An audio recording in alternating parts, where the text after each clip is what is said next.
lajɛbagaw bɛɛ lajɛlen ma fɛn fɛn minnu sɔgɔlen bɛ an ka kunnafoni siraw la nin waati na ka fɔ aw ɲɛna nin ye Malikura jɛmukan kunkan bɔ ka ɲɛ ka bɔ studio 53 kɔnɔna la VOA soba la Washington DC kunnafoniw kumabaw bi juma yan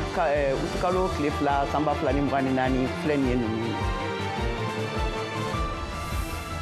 kada Mali camancɛla sifin kulu jeunesse Dogon action synergie ka laseliw kan mɔgɔ caman de fagara dansagokɛlaw fɛ Mali camancɛ fanfɛ marayɔrɔw la Mariam Kuyate VOA Banbara ka laselikɛla ye ɲiningali sɛmɛ kulu ni ɲɛmɔgɔ la min sɔrɔla u jaabi la an bɛna olu da aw tulo kan sisan jɛmukan kɔnɔna la kada duniya hadamadenya josariya hakɛ lafasali kɛ kuluba Amnesty International ka laseliw la mɔgɔ 13 ɲɔgɔnna de fagara alamsadon fasojama ka nisɔngoya wulikajɔw senfɛ min ma sɔrɔla dayirimɛminɛw gɛlɛyalu sababu la Amnesty International ye Nigeria lakanakɛlaw jalaki ne tamadenw minnu tun bɛ u ka hakilinaw dayiralu dɔrɔn de la fagaliw ye an bɛna détail di aw ma a taabolow kan jɛmukan kɔnɔ sisan. Toughest call on this one for other countries. L'Amérique jamana ani Rusila bɛnna a kan ka falen kɛ u ka jamanadenw mɔgɔ 24 minnu minɛlen don fan fila bɛɛ lajɛlen fɛ waleya min hakili jagabɔlaw ye a yira k'a fɔ ka a ɲɔgɔn ma deli ka kɛ kabini yɛlɛma donna Rusila ka fanga taabolo kɛcogoyaw la ninnu de bɛna fara an ka laselikɛlaw ka kunnafoni tɔmɔlenw kan ka tɛntɛ aw ye sisan jɛmukan kɔnɔna la a y'aw bisimila an ka kunnafoniw kɔnɔna na ka bɔ mɛ kalo tile 25 la ka taa se juillet kalo tile 26 ma san 2024 dansagokɛlaw ka dankari warala dɔgɔnɔ sigidaw kɔnɔna na taara falen mɔgɔ 120 ɲɔgɔnna de fagaliw la a kɛra sababu ye ka dugu caman lankolonya ka a mɔgɔw kɛ kɛlɛɲɛbolilaw ye dɔgɔnɔw ka sifinw ka kulu synergie d'action du mouvement des jeunes o ɲɛmɔgɔ ani dɔgɔnɔ dugu caman ka kumalatɛmɛla don Adama Jongo ale bɛ VOA Banbara ka laselikɛla Mariam Kuyate ka ɲininkaliw jaabiliw a sababu la. Pays Dogon kɔnɔ kabini mois de mai daminɛna kɛrɛnkɛrɛnniyana a kalo tile 25 ka na bila fo sisan na maa min fatula Pays Dogon kɔnɔ a bɛ taa maa 100 ani maa 20 la jatigɛwale mɔgɔw ka baara fɛ. N'i y'a jateminɛ ni samiya daminɛna ka ban population olu kana se ka sɛnɛ kɛ u kana se ka balo sɔrɔ donc n'u donna kɔngɔ sɛgɛn kɔnɔna na i b'a ye jatigɛwale mɔgɔ bɛ se ka na tugun k'u ka sariya jugu boliw kan donc a bɛ kɛ sababu ye olu bɛ don jatigɛwale mɔgɔw ka sagoya kɔnɔ donc o de la ni samiya donna tan o bɛ wulikajɔ ninnu kɛ attaque yɛrɛ bɛ taa fo attaque 22 ɲɔgɔn na donc nin waati in na an y'o de jateminɛ an ka yɔrɔ la. Ayiwa ni wali jugu min filɛ ka kɛ yala dugudenw yɛrɛ sen bɛ a la wa walima a bɛ jatigɛwalikɛlaw yɛrɛ de ka baarakɛlaw ye wa sabula an ye kunnafoniw kɔni sɔrɔ k'a fɔ ko dugudenw yɛrɛ dama bɛ ka kari ɲɔgɔn na a dugukofɔliw na. Bon tiɲɛ na siya ko kɛlɛ tɛ terrorisiw de nana population bila ɲɔgɔn na wa olu bɛ ti diɲɛ yɔrɔ yɔrɔ n'u taara n'u ma siya dɔ bila siya dɔ la o bɛ diinɛ dɔ bila diinɛ dɔ la walima politiki bolo dɔ ta k'o ɲagami politiki bolo dɔ la o ka baara ye nin de o b'a kɛ ten de donc o kɛlen bɛ k'o kelen de k'an fɛ c'est pour cela anw fɛ c'est vrai charte de réconciliation bɛ ka sɛbɛn mais anw yɛrɛ ka laɲini na il faut que jamana ka cogo bɛɛ de kɛ ka jatigɛwale mɔgɔw ko olu k'u gosi k'u fɛgɛya zone in kɔnɔ ka sɔrɔ ka na ni bɛn ni kɛlɛya charte ko kuma ye parce que tuma o tuma n'u nana o réconciliation ko ninnu kɛ ka taa n'u seginna ka taa ni jatigɛwale kɛbaga ninnu olu kelen de bɛna don population jukɔrɔ k'a ko bɛ ɲagami n'u ma nin manipuler o bɛ nin manipuler donc tant que n'u bɛ mɔgɔ sen kɔrɔ taa ni ka segin la bɛn ni kɛlɛya sɔrɔli a man di Mali centre kɔnɔ. An b'a dɔn ko woromasiri tabaw bɛ ka wulikajɔw kɛ yaasa ka se ka nin jugu ninnu kɛlɛ ka bɔ Mali fan 14 bɛɛ lajɛlen kɔnɔ. Pays Dogon aw ka lakana a bɛ bolo jumɛn kan nin waati in na. Tiɲɛ na zone in kɔnɔ faama minnu bɛ o ka dɔgɔ nin baara in ma donc an ka faamuya ye o de ye ka ɲini jamana ɲɛmɔgɔw fɛ toujours ka dɔ fara non seulement baarakɛlaw nombre kan ani minɛnw kan ani surtout autodéfense minnu bɛ nin zone kɔnɔ ni nin y'a san 8 ye su ni tile o ni jatigɛwale mɔgɔw bɛ ɲɔgɔn na ni jamana ye fanga sɔrɔ bi ko a b'a fɛ ka yɔrɔ in minɛ jatigɛwale mɔgɔw la an kɔni ka laɲini na o ka fɛɛrɛ bɛɛ kɛ o ni autodéfense o ka sigi ka fɔ kɛ ka jɛtiminɛ kɛ o bɛ se ka collaborer cogo min na ka sɔrɔ ka baara in kɛ o de b'an bɛɛ nafa.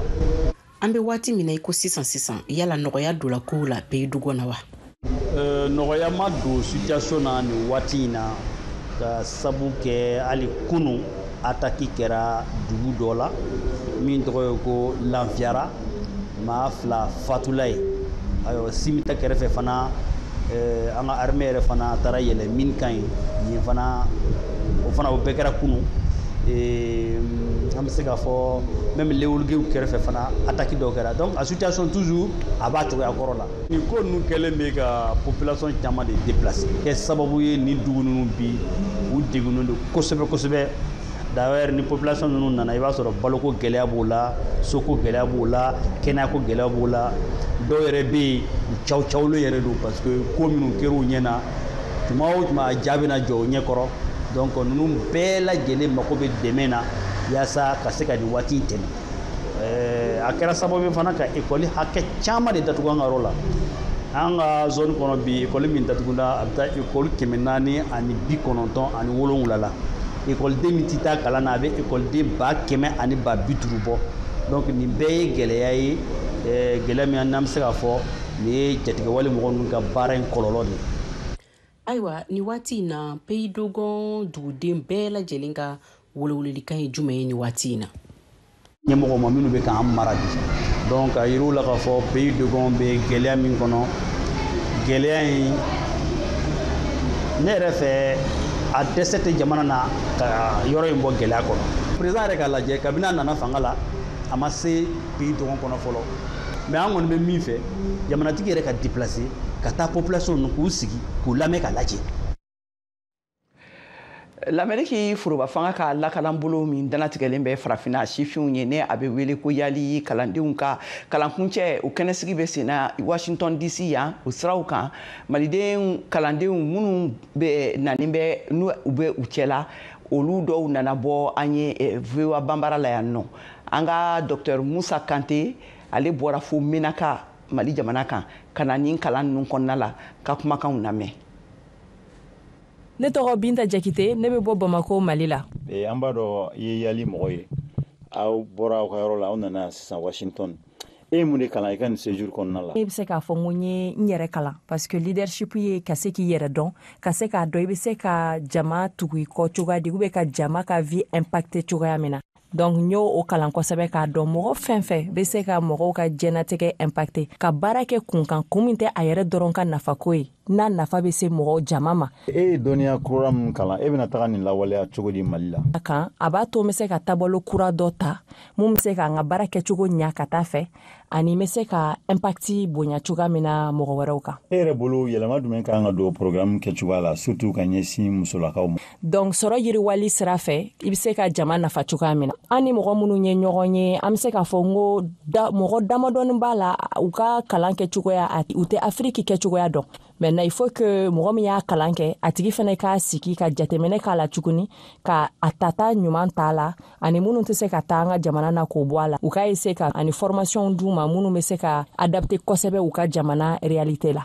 Ne tɔgɔ Abibalayi Jakite ne ye Mali foroba baarakɛla ye n bɛ Mali ni jamana wɛrɛ cɛw ko dilanni na ne bɛ baara kɛ yen i n'a fɔ ladilikɛba. N balimakɛ aw ka nin kalan lakɔgɔli baara in a bɛna e dɛmɛ cogo di i ka foroba baara kɛ? An ye communication kalan ma jamana foroba baarakɛla yɔrɔ minnu bɛ yen u ni jamanadenw bɛ se ka kuma ɲɔgɔnya sama ni ɲɔgɔn cɛ cogoya min na walasa u ka se ka faamuyali sɔrɔ u ka baarakɛtaw la. Donc ni formation kɛra sababu ye ka minɛn di ne ma ni n seginna ka taa n ka jamana la n bɛ se ka jamana kɔnɔdenw nafa cogoya min na ka se ka jamana kɔnɔdenw nimisi wasa foroba baara hukumu kɔnɔna la. A bɛɛ la nafama ye min ye o ye an ni adamadenw kalala ɲɔgɔn na n'a bɛ f'o ma ko network. Ni e taara i tɔɲɔgɔn minnu bɛ yen ni olu ma se ka chance sɔrɔ ka na e bɛna mun de k'u ma lakalifɛn ye walima somɔgɔ sama ye? O ye ka u bilasira ne ka baara fanba bɛna kɛ bilasirali ye walasa u fana ka se ka a ka di n ye n ka se ka o dɔnniya ninnu tila ni baarakɛɲɔgɔn ni ɲɔgɔn cɛ wa maa minnu fana bɛ yen ni programme yɛrɛ bɛ se ka nafa lase u ma n bɛ fɛɛrɛ bɛɛ kɛ walasa u fana fɛnɛ bɛ se ka taa ni programme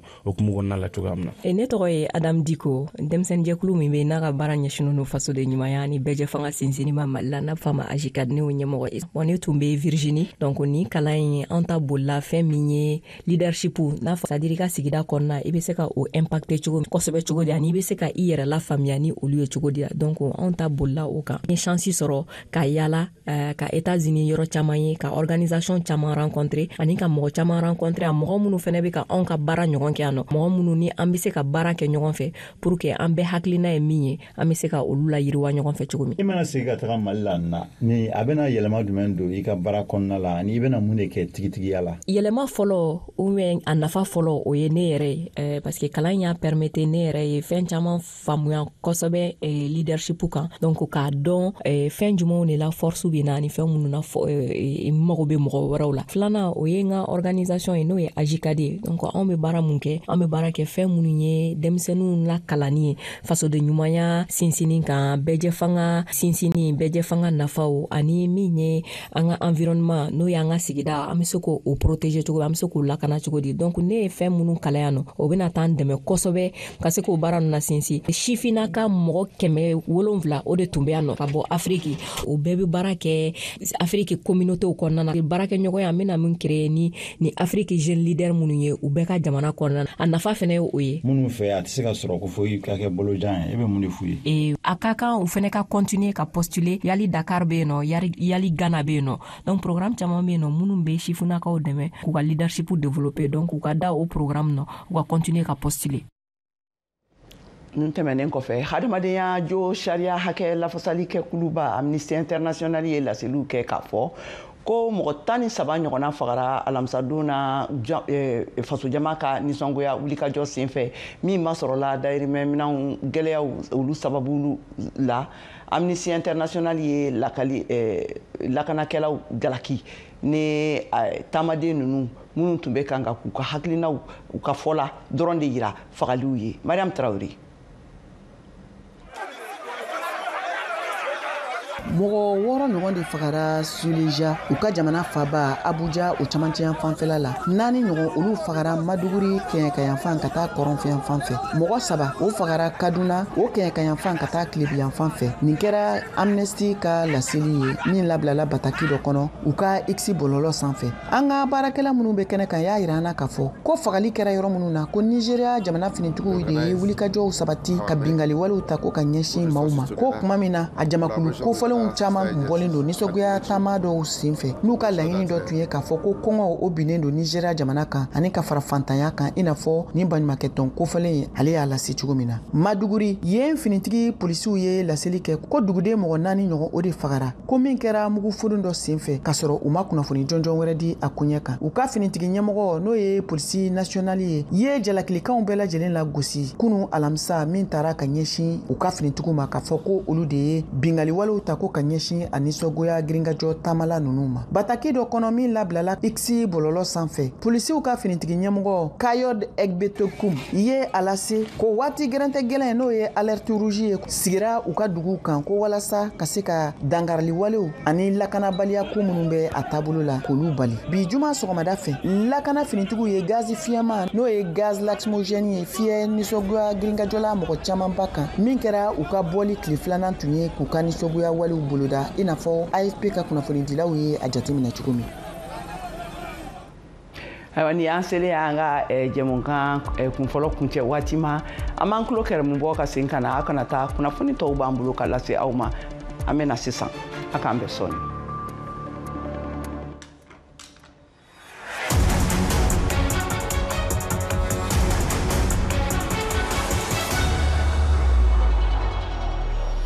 An balimaw ani yantuma alamisadon juillet kalo o tile 25 san 2024 bingani dɔ kɛra Mali sɔrɔdasiw ka wulikajɔ kɔlɔsilikɛlaw dɔ la Tinzawatin dugu la min bɛ kilomɛtiri 233 bɔ Kidal kɛɲɛka kɔrɔn fɛ ka taa Algérie dancɛ la. Teliya la Mali cɛdenw ye jaabi kɛlɛ dɔ dabɔ min ye bɔnɛba lase mɔgɔfagalaw ma ka sɔrɔ ka lakodɔnniya k'u ka kɛlɛcɛw dɔ bɔnɛna u fan fɛ. O kɔlɔlɔ ni kɛnɛma fanga sɛndonni ye mun ye ka dɛmɛ don terroriste jɛkulu ma. Aw hakilina ye jumɛn? Mun de bɛ se ka kɛ walasa ka fu siri nin na yaasa hɛrɛ u ka lase mɔgɔw ma jamana kɔnɔ? Minnu b'a fɛ k'u da don an ka jumadon n'o ye août kalo o tile 2nan baro la, a y'aw tulo sɔgɔ VOA Afrique la, an b'a fɔ kɛnɛ kan.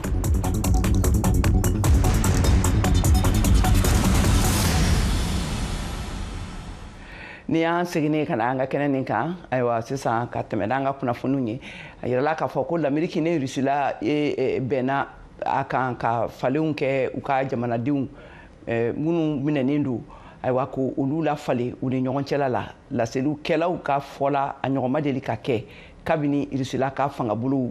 taabolo cogoyaw yɛlɛmara. Mohamed Toure bɛ ɲɛfɔli kɛ an ye a kan an ka kumakanw lamɛn.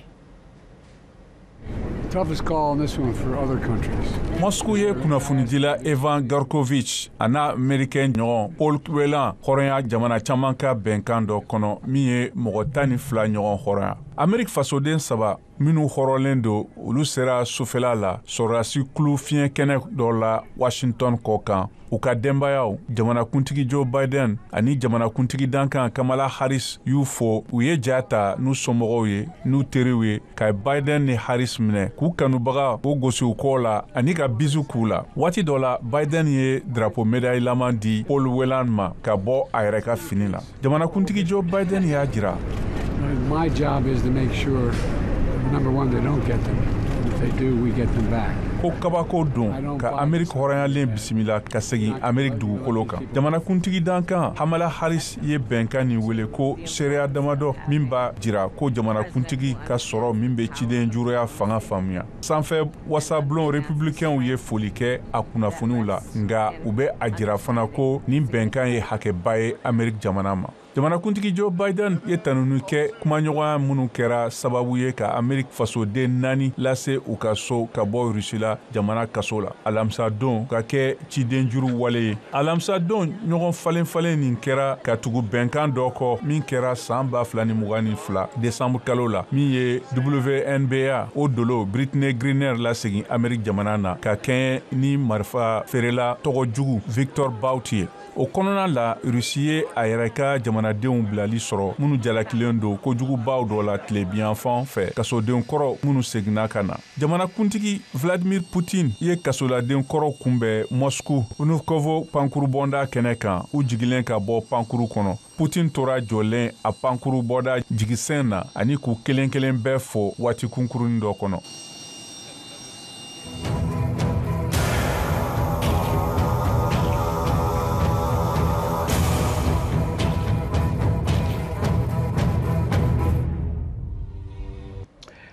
L'Amérique jamanakuntigi Joe Biden ye laseliw kɛ k'a fɔ ko ale k'a ka haminaw jira ka kɛɲɛ ni banisirala fitinɛ globali ye ni kofɔli ye Hamas ɲɛmɔgɔba ka fagaliw kan min waliyara Iran jamana kan ayiwa min waliyara Iran jamana kan a ka fɔ la bɛna gɛlɛyaba don kumaɲɔgɔnyaw la ni fitinɛ nin ko ninnu kan ani maramafɛnw sɛmɛliw hakilinaw laɲiniw bɛɛ lajɛlen na ka kɛɲɛ ni Hamas ka fitinɛ ninnu ye. Biden ko ani Benjamin Netanyahu banisirala premier ministre kumara alamisa don na awa a ka fɔla a y'a yira k'a fɔ ko u bɔlen ma u dalen bɛ a la k'a fɔ ko maramafɛn sɛmɛliw olu daliliw o ka kan ka fɔlɔ ka o de da yira fɔlɔ awa a ko a ka kuma dɔw fɔlɔ la a y'a yira fɛnɛ a ka kumakan na ko fo a ka o kɛ ni teliyaba ye. Netanyahu ko ale ka jamana danatigɛlen fɛnɛ bɛ a kan ka semaya sɔrɔ kɛlɛ nin na kɛrɛnkɛrɛnnenya la Hamas kan kosɛbɛ kɔni. A tilala fɛnɛ ka laseliw kɛ k'a fɔ ko banisirala jigi bɛ maramafɛnw sɛmɛliw kan waati kunkurunin kɔnɔna la awa k'u bɛ baaraw la a kɛ ka a kan. Ka tɛmɛ ni halisa kunnafoniw ye ayiwa samiya waati an bɛ segin ka na Mali la samiya waati in de ye baarakɛlaw ka gɛlɛyaw sɔrɔli ye waati ye Bamakɔ ayiwa sabula u bɛɛ bɛ segin ka taa so ka taa baaraw kɛ yen nɔ Mariam Kuyate VOA Bambara ka lasirikɛla ka bɔ Bamakɔ ka sɛgɛsɛgɛliw bɔra kan an b'a fɔ aw ɲɛna baro nin ye barokɔrɔ ye an delila k'a latɛmɛ ka an ka sigi a kan k'a lajɛ.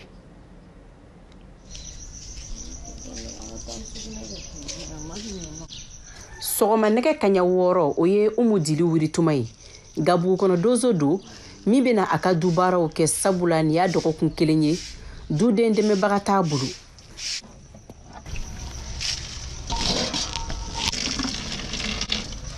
Baarakɛla taara semaine 1 de ye bi ye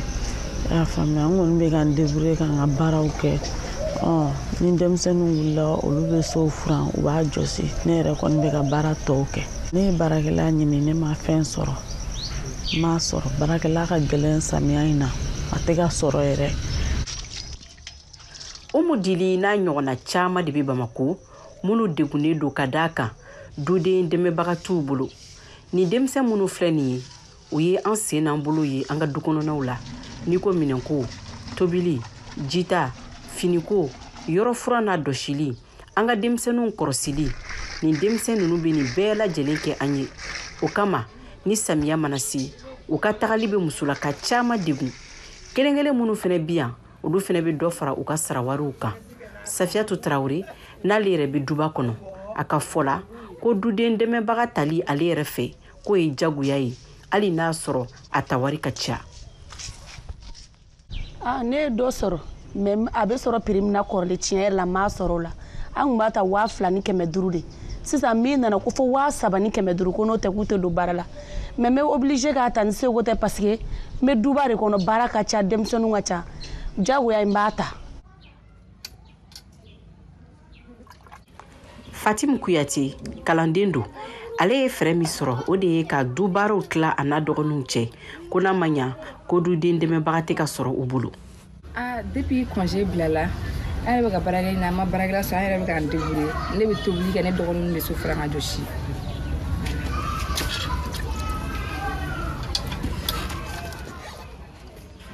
Bamako faba do bɛɛ ni hakilina wa bɛɛ ni ka taabolo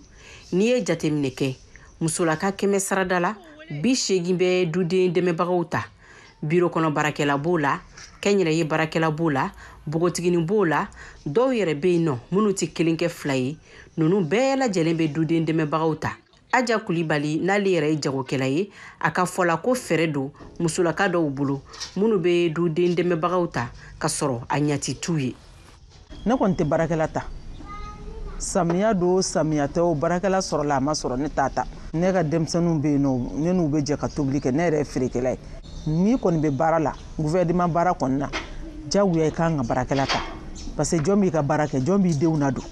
bon ni miiri ko den kɔrɔbalen t'i bolo i bɛ baarakɛla ta o de kosɔn sinon baarakɛla la tali diyaɲɛ tɛ o parce que e bɛ gouvernement baara la e tɛ se ka sokɔnɔ baara bɛɛ kɛ ka bɛn ni heure ye k'u ka taa baara kɛ donc o tɛ dɔw tantôt u t'u permettre ka bɛn n'u ka heure ye donc u bɛ baarakɛla tɔw de kosɔn u bɛ se k'u denw nadon ka tobili kɛ olu ka baarakɛ biriko baarakɛla ta kun y'o de ye mais ni min tɛ baara la e tɛ biro baara la e tɛ jagoya e tɛ fosi ka baarakɛla ta ten ko den 2 b'e bolo dagani man bon donc ne yɛrɛ ɲɛ t'o baarakɛla ta kun la n'i y'a dɔn i tɛ jago kɛ i tɛ gouvernement baara la i bɛ baarakɛla to yen i ka sokɔnɔ baara kɛ ne ka cɛkɛ yɛrɛ bilalen filɛ ne bɛ ɲun sisan ne musokɔrɔbatɔ bɛ ɲun ni cɛkɛ la sisan ka taa bɛɛ feere k'a ban ka na n sigi n ye n ka baara bɛɛ kɛ sɔgɔmada na. Duden dɛmɛbaga dɔw fɛnɛ ni bɛ yen nɔ minnu bɛ san caman kɛ u tɛ taa u faso la hali ni samiyaji binna ka da wariko nata yɛrɛ kama filani so ni y'ale san 4 ye bi a bɛ Bamako a ka baarakɛ wari bɛ bɛn 7000 de ma kalo la nka ni samiya mana don a bɛ jatigi fali ni ka a sara wari yɛrɛ kɛ 7500 a ka fɔla k'a tɛna taa a faso la ɲina. Ne kɔni tɛna taa so samiya la ɲina parce que an mɔgɔ 3 de b'an ba bolo musoman 2 ni cɛman 1 ne kɔrɔkɛ bɛ so yen nɔ o bɛ sɛnɛ kɛ an 2 bɛ yan nɔ ne tɛna se ka taa parce que an bɛ wari ɲini ka taa n'a ye n'an taara an somɔgɔw ye banabaatɔ ye n'an taara mɔgɔ tɛna wari ɲini. An ka dɔn k'a fɔ duden dɛmɛbagaw u ka segin ka caya Bamako fo ni samiya banna yan'o cɛ Bamako muso caman n'u jirɔja u ka dukɔnɔ baaraw la Mariam Kuyate ka laseli kan don ka bɔ Bamako VOA Bambara tɔgɔ la.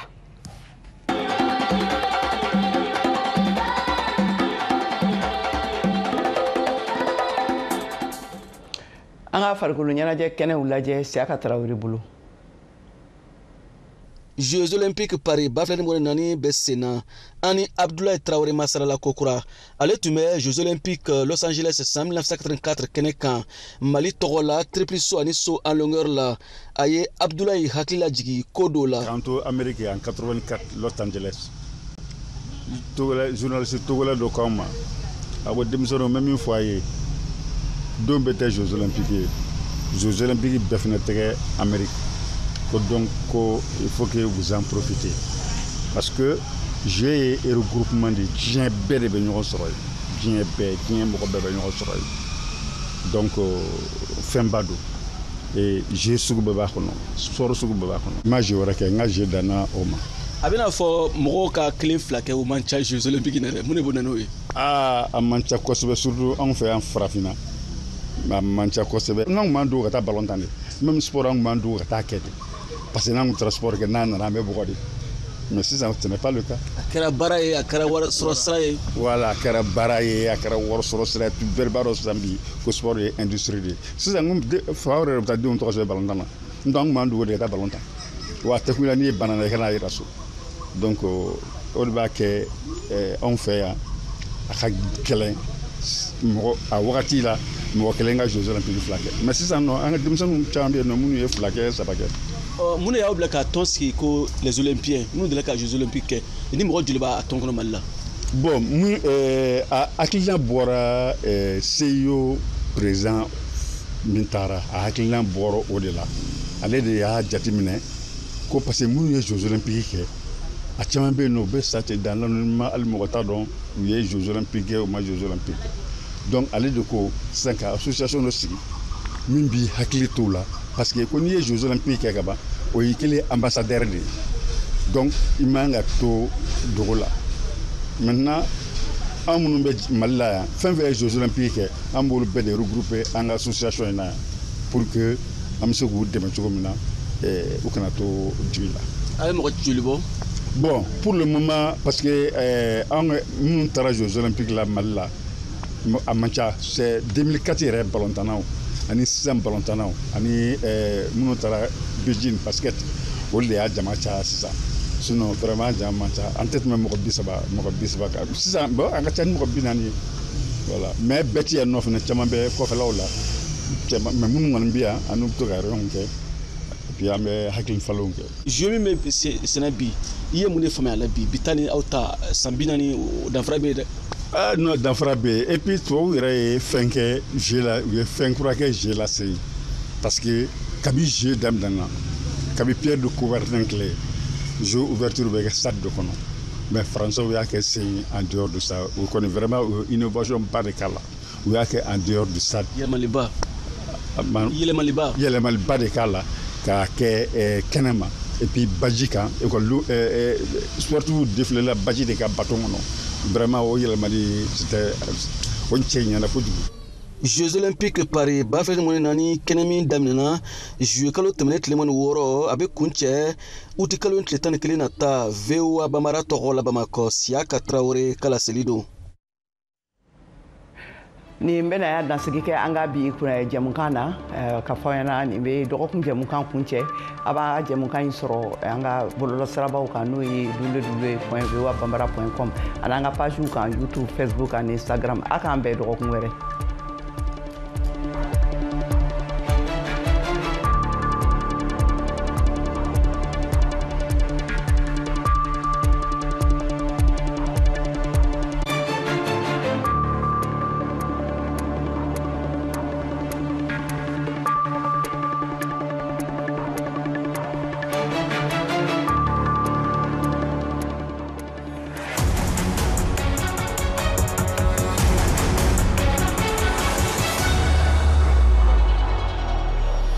an balimaw ani yantuma alamisa don juye kalo o tile 25 san 2024 bingani dɔ kɛra mali sɔrɔdasiw ka wulikajɔ kɔlɔsilikɛlaw dɔ la tinzawatin dugu la min bɛ kilomɛtiri 200 37 bɔ Kidal Kenyeka kɔrɔn fɛ ka taa Algérie dancɛ la. Teliyala Mali cɛdenw ye jaabikɛlɛ dɔ dabɔ min ye bɔnɛba lase mɔgɔfagalaw ma ka sɔrɔ ka lakodɔnniya k'u ka kɛlɛcɛw dɔ bɔnɛna u fan fɛ. O kɔlɔlɔ ni kɛnɛma fanga sɛndonni ye mun ye ka dɛmɛ don terroriste jɛkulu ma. Aw hakilina ye jumɛn? Mun de bɛ se ka kɛ walasa ka fu siri nin na yaasa hɛrɛ u ka lase mɔgɔw ma jamana kɔnɔ? Minnu b'a fɛ k'u da don an ka jumadon n'o ye août kalo o tile 2nan baro la, a y'aw tulo sɔgɔ VOA Afrique la, an b'a fɔ kɛnɛ kan.